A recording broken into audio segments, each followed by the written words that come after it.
Bonjour chers internautes de Léon Tcholéo, vous nous suivez de partout dans le monde. Nous sommes à Butembo, à l'est de la RDC. Nous vivons sous l'état de siège décrété par le chef de l'État, Antoine Félix Tshisekedi Tshilombo. Il y a environ une année où les civils sont toujours massacrés par les ADF à territoire de Beni et à Ituri. Aujourd'hui, le groupe de pression Véranda Mutsanka a décrété des jours sans activité pour dire non à l'état de siège,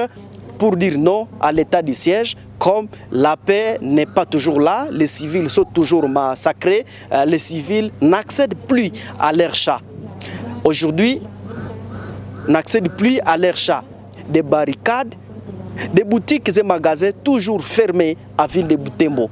Nous recevons Vake Okelo, rapporteur de la société civile à ville de Butembo, qui nous parle de leur position, qui nous parle de la situation sécuritaire, qui nous parle de l'état de siège. Il y a environ une année que le président Antoine Félix Tshisekedi Tshilombo a décrété l'état de siège pour stopper les massacres. Mais les massacres continuent toujours ici à l'est de la République démocratique du Congo. Chers téléspectateurs de Léon Tcholéo, Vake Okelo est là et il nous parle. Suivez-les attentivement.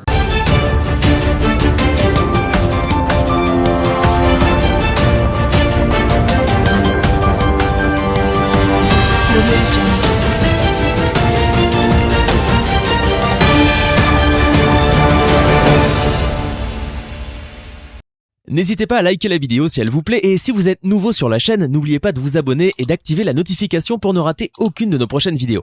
Moi c'est Kambale Vake Okelo, je suis le rapporteur général de la coordination urbaine Société civile de Butembo. Oui, monsieur Vake, il y a un groupe de pression, Véranda Mutsanka, qui a décrété des jours ville morte, donc sans activité. Ils exigent la fin donc, de l'état de siège ici à l'est de la RDC. Que pensez-vous sur ce dossier? Oui, il faut dire que nous, comme société civile, les forces vives de la communauté urbaine de Butembo, nous avons suivi l'annonce de 2 journées ville mortes, lundi, mardi. Quand nous avons suivi cela, nous nous sommes réunis en coordination et nous avons analysé de nouveau la situation que nous traversons. Parce qu'il faut rappeler que tout un État sous l'état de siège qui a été décrété par le président de la République, donc tout le gouvernement central, dans l'objectif d'imposer la paix en province du Nord Kivu et en province de l'Ituri, les 2 provinces qui sont à proie de l'insécurité depuis presque une décennie. Alors, depuis qu'on a décrété l'état de siège, c'est tout le monde qui était content, qui s'attendait à un beau résultat de cet état de siège. Voilà pourquoi, en annonçant l'état de siège, il n'y avait pas eu de contestation parce qu'on ne souhaitait que la paix, rien que la paix. Ils n'ont pas autre chose. Mais le constat, c'est que tous témoins, c'est que l'état de siège a montré ses limites. L'état de siège a montré ses limites parce que le constat, c'est que les cas de l'insécurité, comme les massacres des populations civiles, notamment dans les territoires de Beni, les incendies des véhicules, marchandises, des maisons d'habitation, des structures sanitaires et pillages ne font que s'accentuer. D'ailleurs, il faut dire que les cas ont augmenté par rapport à avant l'état de siège. Alors, on se pose la question, est-ce que l'état de siège a atteint son objectif? Est-ce que c'était réellement l'objectif d'imposer la paix? Parce qu'on ne pouvait pas constater le contraire. On constaterait qu'il y ait une nette amélioration parce que, en disant au change les dirigeants des institutions au niveau de la province, en enlevant les civils qui ont été élus par le peuple, en mettant les militaires et les policiers, nous on pensait qu'on sait qu'il y a de nouvelles stratégies pour imposer cette paix. Mais le constat c'est que c'est le contraire presque. Alors, de l'autre côté, on constate que les personnes qui sont massacrées, et on a perdu son frère, sa soeur, sa grand-mère, sa tante, son oncle, et on est sommé de payer plus que des taxes. Alors, on constate qu'il y a maximisation des recettes. Oui, c'est bon, mais auprès de qui? Une personne qui est à détresse, une personne qui a besoin de la sécurité. Vous lui demandez de payer plus que ce qu'il payait bien avant. Et donc, comme si on continue à le mettre dans une angoisse de l'insécurité. Et il y a de l'insécurité d'abord, et aussi, quand il veut faire une activité qui pouvait l'aider, il est demandé de payer trop, avec même dans une circonstance où ça semble une imposition. Si on ne le fait pas, vraiment, il y a un problème sérieux. Alors, les journées décrétées par le groupe de pression Véranda Mutsanga, nous disons que ce sont des stratégies qu'on a utilisées même avant l'état de siège. On les a utilisées, on a fait des déclarations, on a fait des marches pacifiques comme des marches même violentes.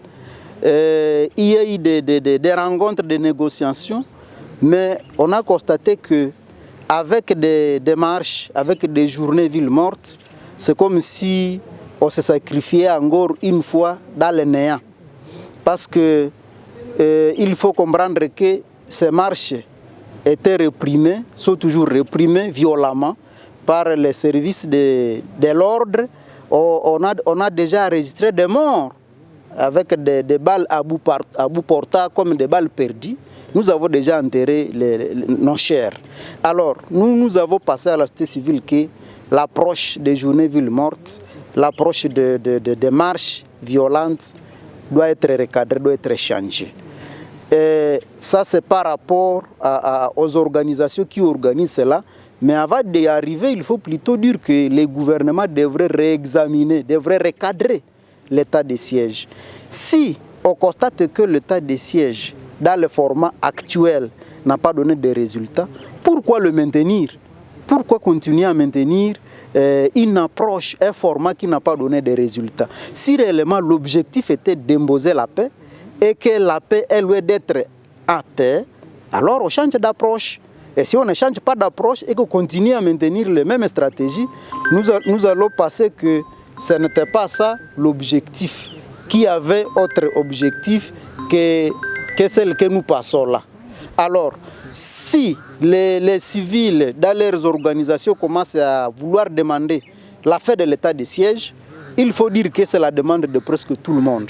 Mais c'est seulement la stratégie, l'approche pour y arriver qui ne tient pas. Parce qu'encore une fois, ce sont les civils qui sont victimes en les empêchant d'accéder à leur boulot. Et en n'accédant pas au boulot, on est de l'autre côté attaqué par la famine. Et donc, ce qui se donne pour parler haut, pour que l'état de siège finisse parce qu'il a atteint ses limites, devrait encore se mettre pour raisonner, pour réfléchir comment y aller. Et la stratégie des marches et des villes mortes devrait être abandonnée.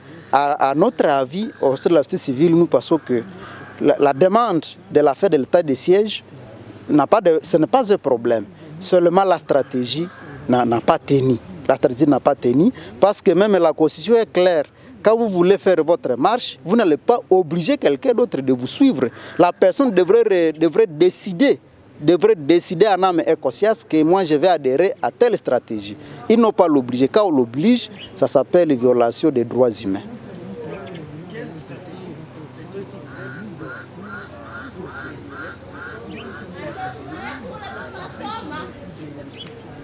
pour Oui, les stratégies, il faut dire que le gouvernement peut accepter que les gens organisent des dialogues. Parce que ça s'appelle expression libre, une expression populaire. Donc quand on organise un dialogue, ça veut dire vous allez encore une fois démontrer le point fort comme le point faible, parce que le point fort ne manque pas aussi, comme le point faible. Après les avoir démontrés, vous allez venir avec les pistes de solutions. Et maintenant, vous allez écouter aussi l'interlocuteur, qu'est-ce qu'il va vous dire. Ça, c'est un élément. Nous avons des élus. Nous les avons votés pour qu'ils aillent parler à notre nom au sein de l'Assemblée nationale. Ces élus qui ont claqué la porte, c'est aussi une expression.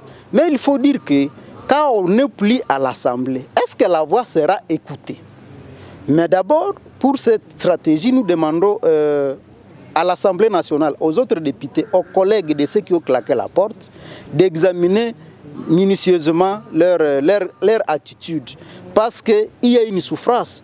Il faut dire que ces députés peut-être se sentent comme s'ils parlaient aux 2 heures.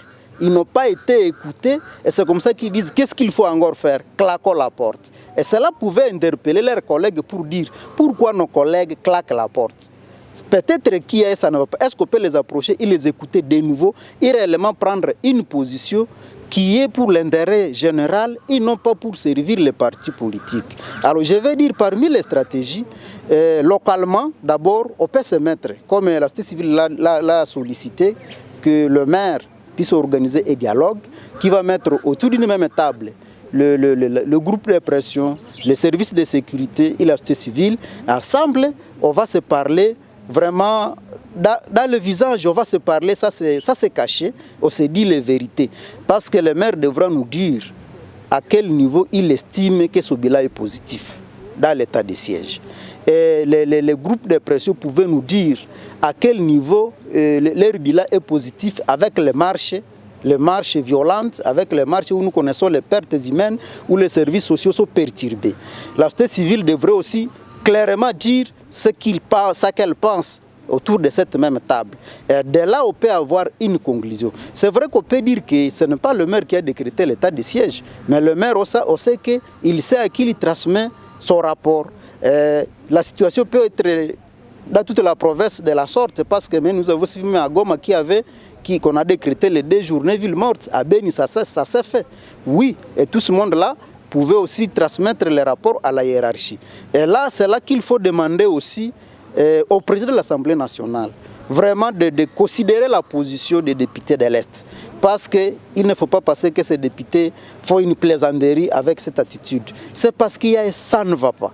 Il y a ça ne va pas alors que leurs démarches sont bloquées par d'autres peut-être qui n'endurent pas la misère que la population est en train de franchir à l'Est, qui continue à proroger sans examiner au sérieux la question. Et donc, il faudra que la question soit recadrée, qu'on puisse recadrer l'état de siège, mais en recadrant l'état de siège, les lamentations doivent venir de la base exactement, approuvant au gouvernement que les rapports donnés peut-être par ceux qui animent l'état de siège est faux. Et comment avoir ces éléments? Ce n'est pas par les marches. Il faut se mettre et faire un bon rapport qui décrit la situation et qu'on va transmettre à la hiérarchie. Nous avons suivi que le député Tembos Yotama a présenté un rapport. Oui, c'est un rapport qu'il faut accompagner. Est-ce qu'il faut l'accompagner par les marches?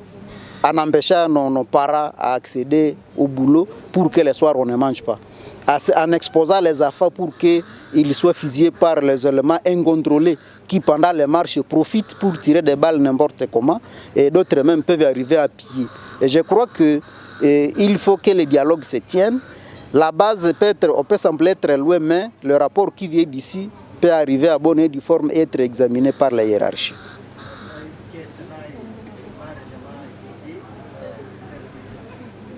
Oui, c'est l'un des moyens. Parce que vous comprenez qu'il n'y a pas de dialogue, on ne peut pas savoir écouter l'autre. Quelqu'un peut être dans son cas, il pense que il pense que c'est ce qui est bien. Alors que peut-être c'est non. Quand il sera à côté de l'autre qui va lui dire aussi la réalité, il va comprendre qu'il était hors carré. Et donc il ne faut pas que quand on est sur sa propre colline, qu'on pense que ce qu'on passe, c'est ce qui est vrai. Non, il faut qu'on se mette autour d'une même table. On dit la femme ne fait rien sans motif. Les groupes de pression qui font des marches, qui font des revendications, ont une réalité qu'ils peuvent transmettre au maire. Alors c'est comme ça que c'est un moyen pour arriver à trouver un résultat, parce qu'on ne peut pas s'écouter étant sur différentes collines. Il faut qu'on se mette ensemble et qu'on arrive à examiner la question qui fait opposition. Et après avoir l'analysé, on peut tirer de part des choses. Parce qu'il peut y avoir ce qui doit être recadré du côté des animateurs de l'état de siège, mais aussi ce qui doit être recadré de l'autre côté. Mais si on ne se met pas, on ne saura pas qu'il y a des éléments à recadrer.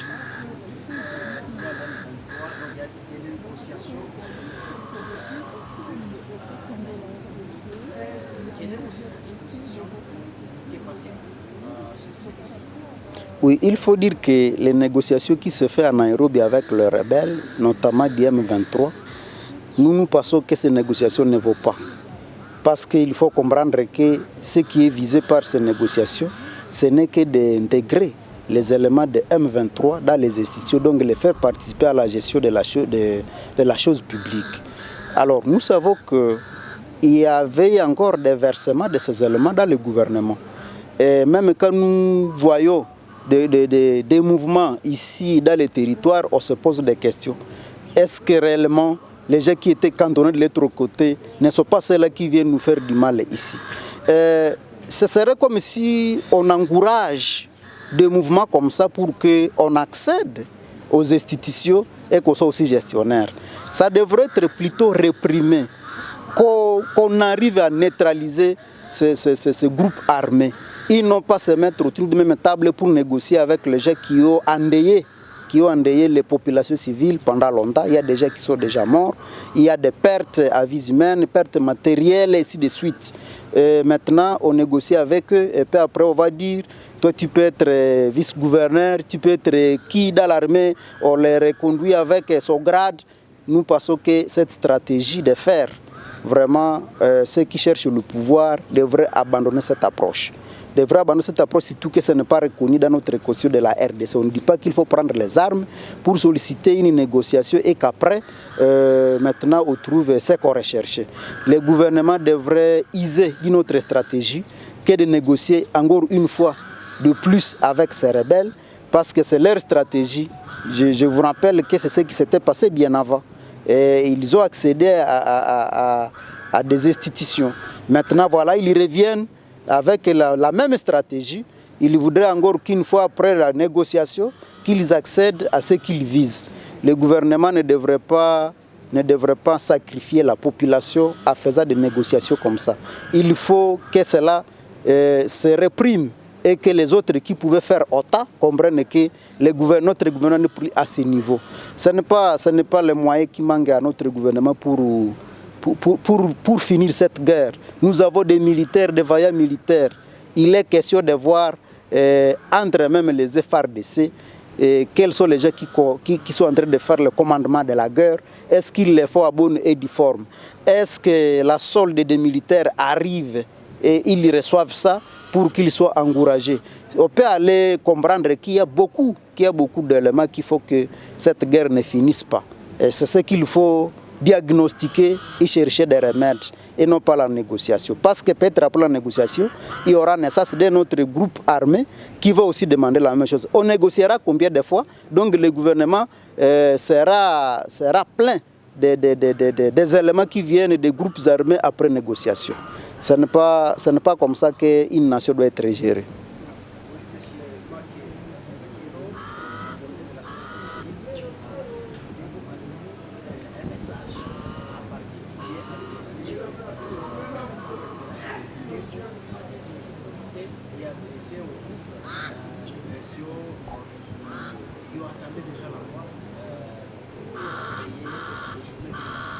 Le premier message que je lance, c'est au président de la République. Il faudra que le président de la République vraiment tire un regard, qu'il mette un regard sur le comportement des députés de l'Est. Leur comportement, c'est vraiment un langage, c'est vraiment un local. Il faut que le président puisse s'y pencher, qu'il puisse s'y pencher en examinant correctement cette question et arriver à voir comment recadrer l'état de siège. Le Parlement, commençant par le président devrait vraiment placer cette question au premier rang. Les gens ne doivent pas sortir de l'Assemblée comme si c'est une fantaisie. Ils étaient partis pour parler au nom du peuple, de la population qui l'a élu. À claquer la porte, ça signifie qu'il y a ça ne va pas et ça doit être examiné. Aux collègues des députés de l'Est, de les soutenir et de viser l'intérêt général, ils n'ont pas cherché à servir les partis politiques. Le gouverneur de la province devrait comprendre que la population est en train de voir que l'état de siège n'a pas encore apporté les résultats attendus. Et donc, s'il y a des stratégies qui ne sont pas encore montées, on peut dire de les monter, mais sinon la population demande que l'état de siège soit recadré. Le monsieur le maire devrait organiser un dialogue comme cela a été demandé par la société civile qui doit mettre autour de même table les parties prenantes, comme on a les citer, notamment les services de sécurité, les groupes de pression d'une manière générale, et la société civile aussi dans sa dynamique. Il faut qu'il y ait une négociation, il faut qu'il y ait un dialogue dans ce sens. À la population devrait rester toujours vigilante parce que c'est elle qui est victime, car il y a une sécurité grandissante, elle est victime. Quand il y a des marches organisées par des groupes qui disent parler au nom de la paix, c'est toujours elle qui est victime, même si on dit qu'on cherche la paix pour cette population. On ne peut pas chercher une chose par une mauvaise voie pour dire que c'est pour l'intérêt de tel. Non, il faut voir ce qui ne va pas occasionner des casses. Quelqu'un a construit sa maison, le matin on va trouver cette maison être détruite parce qu'on cherche la paix. Non, la personne qui a construit cette maison va dire est-ce que ça c'est une bonne voie pour chercher la paix. Donc les groupes de pression devraient recadrer leur approche pour qu'on puisse dire que réellement c'est au nom de la population qu'elles sont en train de lutter. Voilà, donc la population devrait voir comment assumer sa position qui est celle de dénoncer, mais aussi de voir quelle est l'action qu'il faut accompagner et quelle est l'action qu'il ne faut pas accompagner.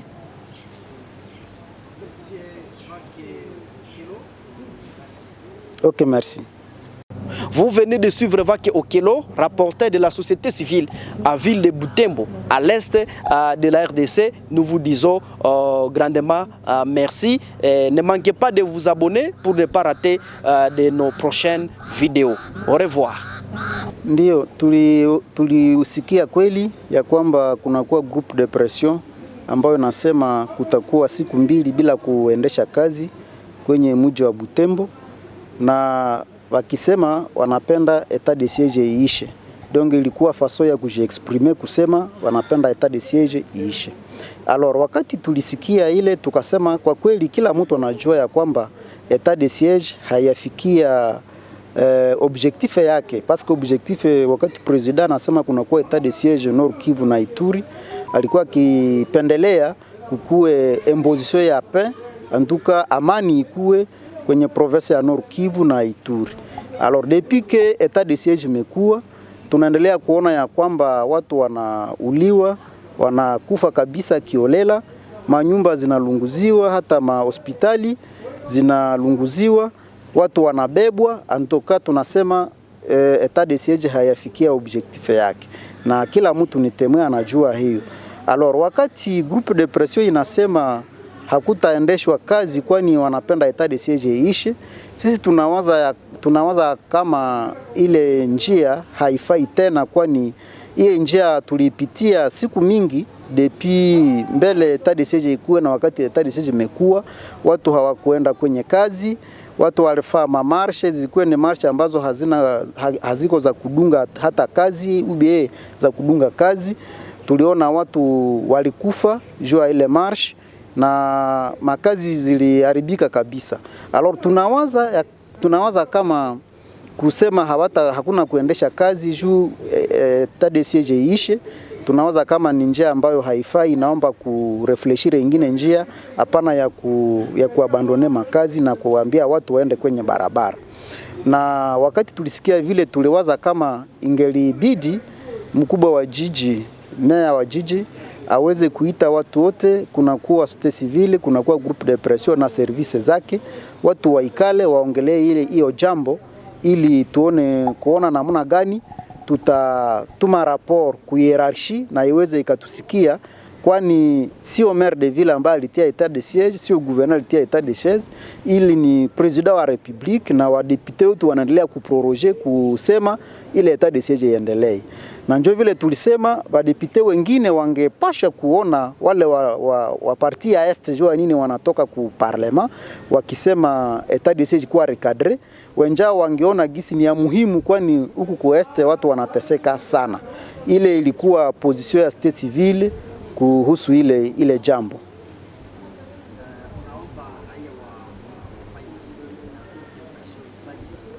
Tunaomba kwanza president wa republique a examiner sérieusement hii question ya demande ya population kusema etat de siege kwa recadrer ama aishe, kwani haikufikia objectif ambayo iliacha wanaidekrete.